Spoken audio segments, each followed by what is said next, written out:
Now, Palestinian Prime Minister Mohammed has called on the African Union to revoke Israel's accreditation at this year's AU summit. This has caused tension as the 35th Assembly of the African Union heads began in Ethiopia this weekend.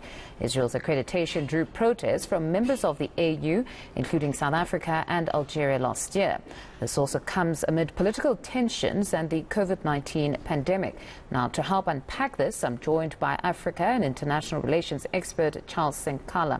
Dr. Sinkala, thank you very much for your time this afternoon. Now, before we touch on the Israel matter, can we just discuss the criticism or relevance of the AU itself currently? Some have said it's quite sad that this AU is meeting to discuss, among others, better representation of Africa on the UN Security Council, but some argue that we can't even make meaningful contributions on the continent's own AU Peace and Security Council. My goodness, there's a 15-month-long civil war in the host country currently in Ethiopia and Tigray, 6 coups in the past 18 months in Africa.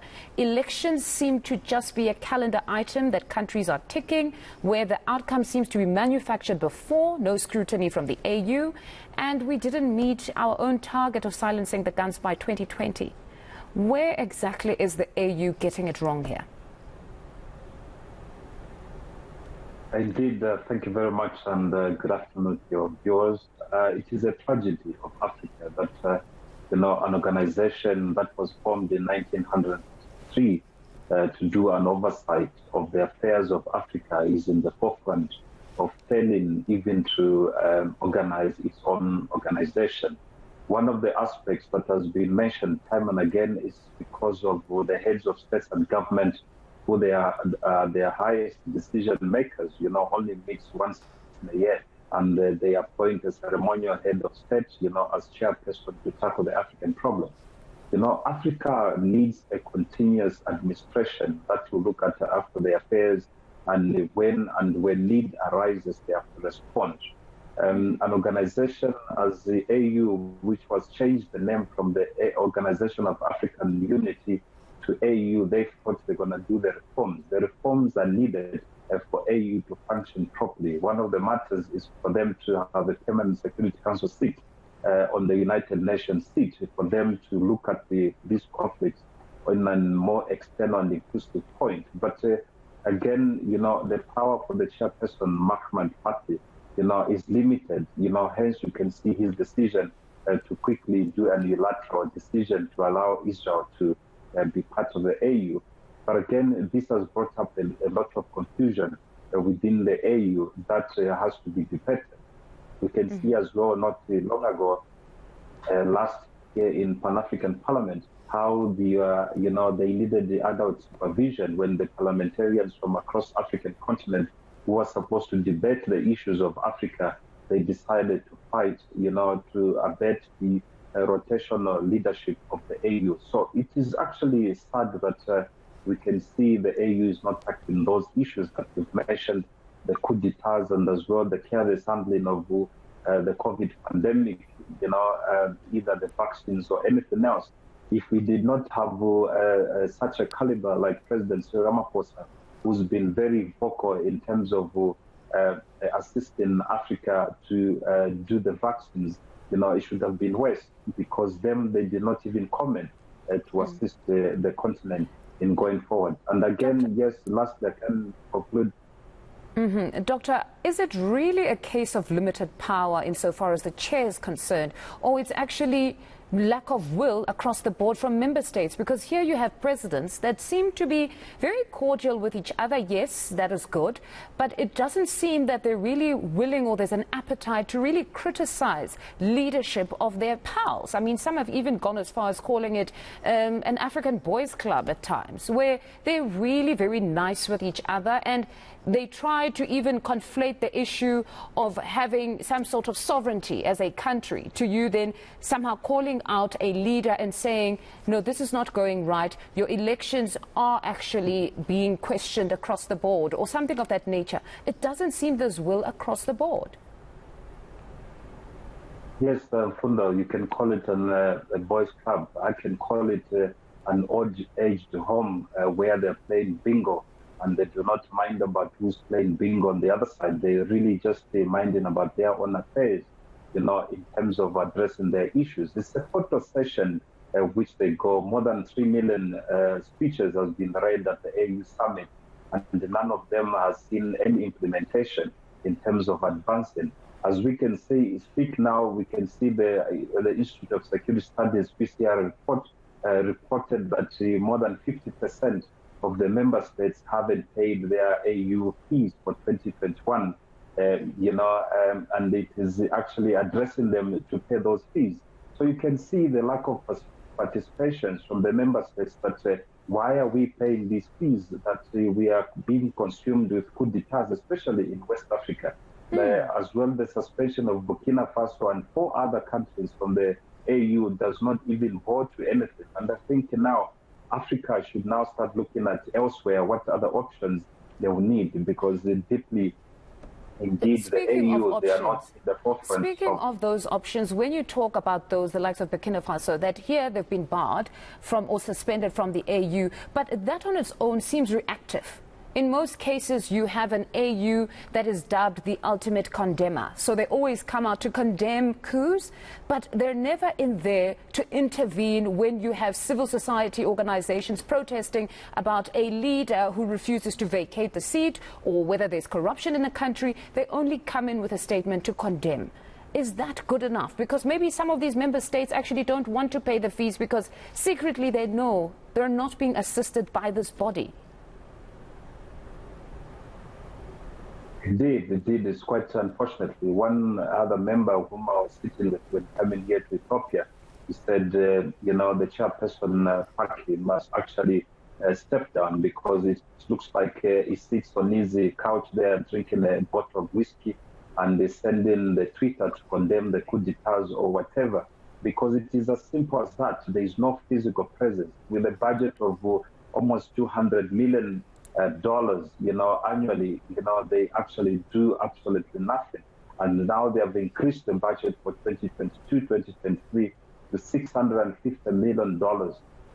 This is actually milking at an expense of Africans. It becomes a challenge if they are not doing the work. I see now in the conference and AU this weekend, they've been celebrating the 20 years of their existence in terms of advancing policies and implementing what they call security reforms. But to me, it's a success of failure. They've actually failed. They've failed. We called them a toothless bulldog before, and now we're calling them old-aged home. Now the other people are calling them the big boys home. You can't have the heads of states to be monitored by themselves. I've never seen, even in my practice of law, you can't have an accused and the judge at the same person.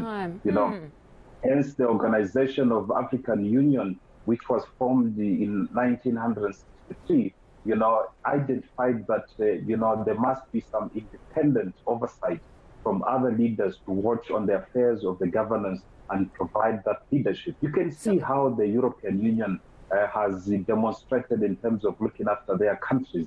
But the AU is a great leadership in the EU. Story.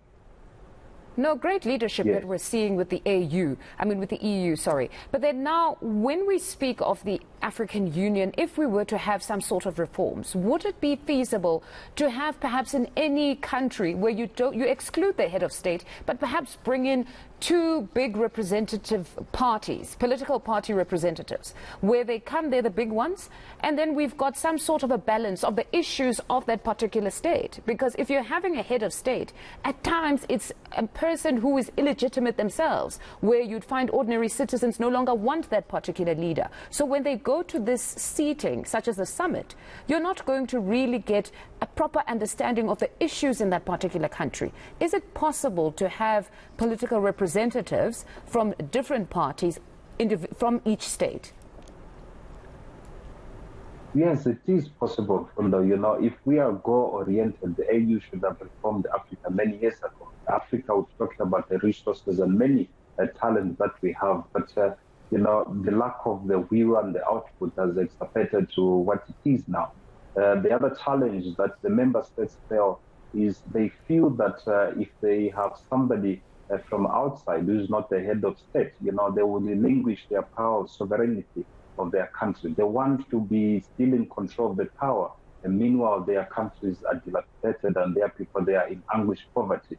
And that's a challenge that is there. But that's the only solution to an organization such as the AU, like what EU we have mentioned. Some of the powers are oversighted to the EU. And that's what the reforms needs to do. And as well, we need a continuous organization, such as the assemblies of heads and states. They must meet at least more than twice in a year. And as well, the ministerial committee, which met earlier on Friday, they're supposed to meet as early as possible. And as well, we need a function of an African parliament, where we have all the representatives of constituencies with the member states, to air out their views and their problems and the challenges to make sure that those are being addressed. Until then, we shall continue contributing to an organization which is throwing water under the sea. And then just in closing, we haven't touched on Israel. Talk to me about Palestine's plea actually for Israel to be actually removed or their observer status to be revoked. Yes, of course. One will consider it in a different angle that Chairperson Paki, did not consider all other factors, to admit Israel to the AU. But I know he meant a lot. He has explained also in this platform that, it is in the effort to reconcile the two countries and find a solution for both of them. But again, the Palestinian Prime Minister came out that, they are not conforming themselves and they do not qualify, which brings more division now within the AU that this unilateral decision must be reversed. In fact, it has been reversed, to disqualify the Israeli government from being part of the AU. But, they need to invite the Israel and the Palestinian together, give them conditions that they shall end their apartheid from the abuse of the Palestinian and taking the territory from the Palestinian people.